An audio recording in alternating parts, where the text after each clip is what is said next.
Hello everyone, this is Mukul Sharma. Welcome to my channel. So guys, finally the day has come. मुझे मेरा posting letter मिल चुका है। तो this is my posting letter. इसकी photo मैं अभी ऊपर लगा दूंगा, आप देख लीजिएगा। तो पहले मैं आपको इसमें इंपॉर्टेंट पॉइंट्स पढ़ के सुनाता हूँ क्या क्या इसमें लिखा हुआ है। तो फर्स्ट ऑफ ऑल ऊपर लिखा है कि डिपार्टमेंट ऑफ पोस्ट इंडिया की तरफ से लेटर आया है। The superintendent RMS SS division Saharanpur. क्योंकि लेटर 31 तारीख को डिस्पैच हो गया था। क्योंकि 1 तारीख को मेरी ट्रेनिंग खत्म होने वाली थी, तो लेटर एक दिन पहले डिस्पैच कर दिया था और ये 1 तारीख को मुझे रिसीव हुआ। तो इसमें लिखा हुआ है, एक तो लेटर नंबर है, क्योंकि जो रिक्रूटमेंट आई थी उस पर एक लेटर नंबर डला होता है, वो लेटर नंबर यहाँ पे डला हुआ है, जो कि आपके लिए किसी काम का नहीं है। इसमें लिखा है कि the undersigned is please to appoint provisionally Shri Mukul Sharma, son of Shri, मेरे पिताजी का नाम, who secured 982 CHSL rank based on the result of combined higher secondary level examination 2020 conducted by SSC। तो फिर इसमें लिखा है कि who belong to UR category and appointed as sorting assistant in mail office SRO गाज। बाकी इसमें कुछ पॉइंट्स लिखे हुए हैं कि किस पे बैंड के अकॉर्डिंग मेरे को सैलरी दी जाएगी और क्या क्या अलाउंसेस होते हैं। अलाउंसेस के नाम पे मतलब यहाँ पे वही लाइन लिखी हुई है कि this candidate is entitled to get all the allowances which is to be paid at level 4 central government employee. मतलब एक सेंट्रल गवर्नमेंट एम्प्लॉई को लेवल 4 में जितने भी अलाउंसेस होते हैं वो सब इनको दिए जाएंगे। और जैसे कि गाज़ियाबाद हाई TP एरिया में आता है, तो सैलरी जो मेरी बनेगी यहाँ पर वो एक्सिटी के अकॉर्डिंग ही बनेगी। बाकी मैं आपको बताऊँगा अभी सैलरी कितनी बन रही है, कितना मेरे इन हैंड मेरी सैलरी आने वाली है और ग्रोस सैलरी कितनी रहेगी। बाकी इसमें जो पॉइंट्स लिखे हैं वो रूल्स एंड रेगुलेशंस वगैरह हैं कि भाई टाइम टू टाइम आपकी परफॉर्मेंस को चेक किया जाएगा। फिर PTC ट्रेनिंग के बारे में दिया हुआ है कि जैसी बैच खाली होगा आपको PTC ट्रेनिंग में भेजा जाएगा। वहाँ पे आपको ऑथेंटिक जो भी चीज़ें हैं डिपार्टमेंट की वो सारी सिखाई जाएंगी। Then you will be considered as a sorting assistant.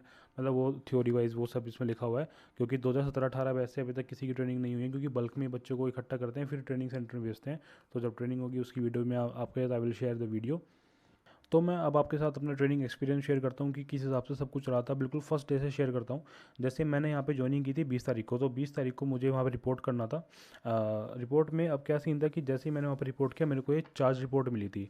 तो चार्ज रिपोर्ट में क्या होता है कि जो आपके ऑफिसर होते हैं वो आपका चार्ज लेते हैं कि हाँ भाई यहाँ पे एक बंदा आया है ट्रेनिंग करने के लिए। तो 20 तारीख को उन्होंने यहाँ पर रिपोर्ट किया है, तो वहाँ से मेरी सैलरी बननी, मतलब मेरी सैलरी जनरेट होनी स्टार्ट हो जाती है। वो एक रिकॉर्ड है कि भाई 20 तारीख को बंदा आया था और ये इन हाउस ट्रेनिंग के लिए आया है और 1 तारीख को इसकी इन हाउस ट्रेनिंग खत्म हो जाएगी। तो वो चार्ज रिपोर्ट हमसे भराई गई थी। और चार्ज रिपोर्ट वैसे मैंने अपनी शेयर कर दी थी अपनी फर्स्ट वीडियो में, जो my first day in office करके मैंने वीडियो डाली थी, उसमें मैंने वो रिपोर्ट दिखाई थी, आप देख लीजिएगा। देन उसके बाद 14 दिन की मेरी इन हाउस ट्रेनिंग हुई। तो इन हाउस ट्रेनिंग में क्या सब कुछ था कि जो भी डिपार्टमेंट्स हैं, जैसे चाहे वो स्पीड पोस्ट हो, रजिस्टर हो, पार्सल हो, सब के बारे में एक बेसिक इंट्रोडक्शन दिया गया, किस हिसाब से यहाँ पे काम होता है, सिस्टम के बारे में थोड़ा थोड़ा सब कुछ सिखाया गया। और सिखाने के लिए मतलब ये नहीं था कि कोई हमारे साथ बैठा हुआ है सिखाने के लिए, खुद जाना है वहाँ पे, जो लोग काम कर रहे होंगे, सब स्टाफ काम कर रहा होगा, उनसे मतलब उनके साथ बैठ जाना है और आपको हल्का हल्का इंट्रोडक्शन देते रहेंगे।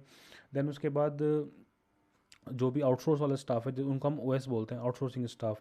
तो आउटसोर्सिंग स्टाफ से हमने काफ़ी चीज़ें सीखी कि कौन सा पिन कोड कौन सी एरिया में जाता है और कौन सा लेटर किस एरिया में हमें डिस्पैच करना है। तो ये मतलब ये सारी चीज़ें थी।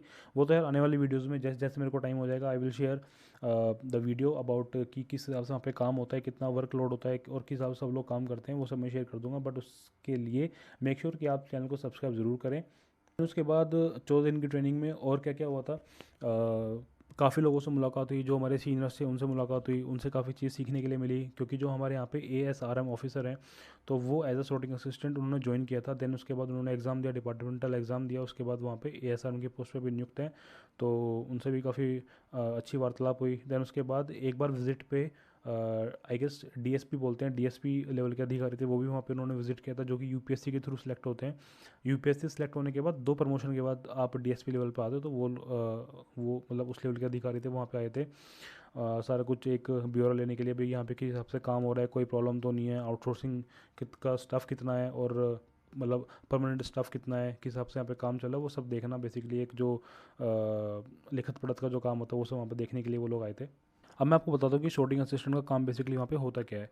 जैसे कि मान लो आप किसी हब में लगे, लेट से आप पार्सल हब में आपकी मतलब ड्यूटी आज। तो मान लो पार्सल हब में 5 बंदे काम कर रहे हैं, तो 5 बंदे में पर पर्सन के हिसाब से मान लो 400 आर्टिकल स्कैन होने हैं, तो आपके आर्टिकल बनते हैं 2000। तो आपको 2000 आर्टिकल दे दिए जाएंगे, तो आप 2000 article you will receive 2000 article. और हर एक ड्यूटी वाले दिन एक सुपरवाइज़र आपको अपॉइंट किया जाता है जो बैग्स को रिसीव करता है। तो मान लो उसने 2000 आर्टिकल रिसीव किए, सारे लेवल स्कैन करके एक लिस्ट बना ली कि भाई आज मैंने 2000 आर्टिकल रिसीव कर लिए हैं। कभी ये 2100 होते हैं, कभी 1900 भी होते हैं, एग्जैक्ट 2000 नहीं, मतलब जस्ट ये है कि 2000 के आसपास रहेंगे। क्यों? क्योंकि अंदर 5 आपके ऑफिसर हैं, 5 लोग काम कर रहे हैं तो पर बंदे के हिसाब से 400 आर्टिकल आपको दे दिए गए हैं, ठीक है। फिर उसके बाद वो रिसीव होने के बाद वो बैग ओपन होंगे, बैग ओपन कर देंगे सभी लोग, वो भी स्कैन करके। बैग ओपन होने के बाद अब उन आर्टिकल को शॉर्ट किया जाएगा उनके पिन कोड के हिसाब से, उनके स्टेट के हिसाब से। जैसे मान लो गाज़ियाबाद में कोई मुंबई का आर्टिकल आ गया तो मुंबई वाले पिजन बॉक्स में डाल दिया जाएगा वो। जब ये सारे आर्टिकल शॉर्ट हो जाएंगे फिर हर एक स्टेट या हर एक लोकल एरिया के हिसाब से एक बैग तैयार किया जाएगा लेबल के साथ, वो सारा आर्टिकल उसमें डाला जाएगा। फिर उसके बाद उस जो बैग है उसको क्लोज़ कर दिया जाएगा, उसको बोलते हैं क्लोजिंग। क्लोजिंग के बाद वो आर्टिकल वापस से आपके जो मेन गेट है वहाँ पे आने के बाद वो डिस्पैच कर दिया जाएगा उसी ही हेड ऑफिसर के द्वारा जिसने वो बैग रिसीव किया था। तो दिस इज़ द प्रोसेस। बाकी जैसे जैसे अब मेरे को टाइम हो जाएगा मैं आपको दिखाऊंगा किस तरीके से वहाँ पे काम हो रहा है। तो यार अब बात करते हैं कि why I choose sorting assistant over postal assistant. तो वैसे तो मैंने जो मेरी फर्स्ट वीडियो थी first day in my office उसमें मैंने शेयर किया हुआ है कि मैंने सॉर्टिंग असिस्टेंट क्यों चूज़ किया है। बट इन अ नटशेल अगर मैं बताऊँ आपको तो बस यही था मोटा मोटा कि मेरे को टाइम चाहिए था कि इसमें शूटिंग असिस्टेंट में नाइट ड्यूटी वाला जो मैंने प्रोसेस देखा था कि आप एक नाइट काम करते हो देन आपको 36 घंटे का रेस्ट मिलता है।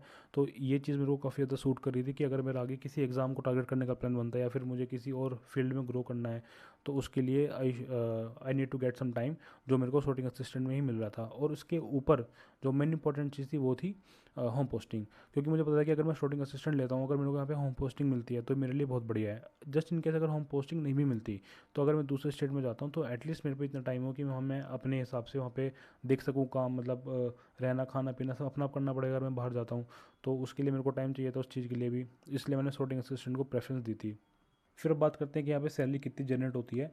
तो जैसे कि गाज़ियाबाद एक्स सिटी में आता है, हाई टीपीए यहाँ पे अलाउंस लगता है।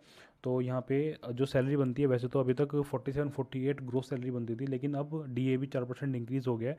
तो उसके इंक्रीज़ होने की वजह से अब जो सैलरी बन रही है ग्रोस सैलरी 49 to 50,000 के आसपास बन रही है।